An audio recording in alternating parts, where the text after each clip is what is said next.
And now we have the last part of our discussion on vibratory motion. Let's take a look at the concept of pendulum motion.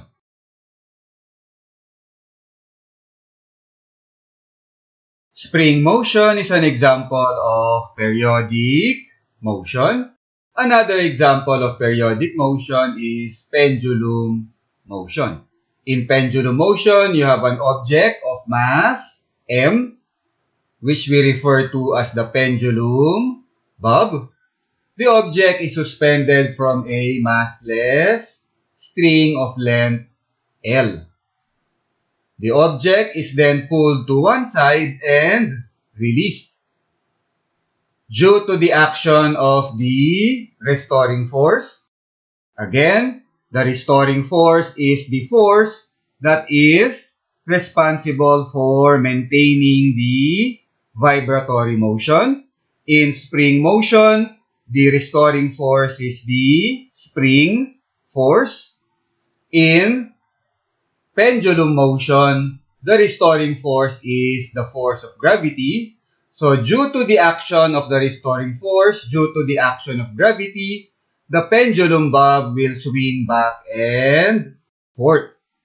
You have back and forth motion repeated over and over again. You have vibratory motion. And this vibratory motion is periodic motion. The period of the vibratory motion is constant, and the same goes for the amplitude of the vibratory motion.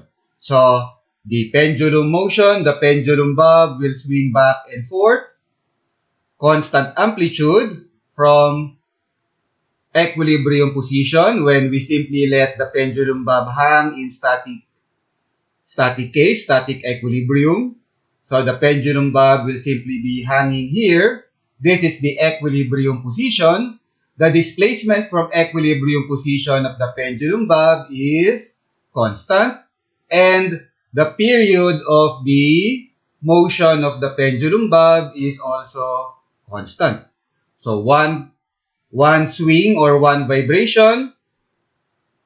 So one swing, one vibration, the object will go back to its original position. So if it started here, the pendulum bob will move and then back again to its original position. That's one swing, one vibration. If the pendulum bob had started at the equilibrium position, so it will swing in this direction, then back again, and then back to the equilibrium position. That's one swing, that's one vibration.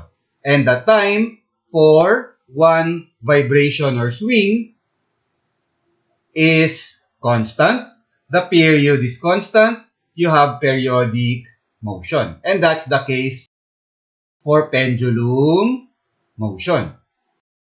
The closer the smaller the amplitude of the motion rather, so the smaller the amplitude A, the closer the motion is to classical periodic motion.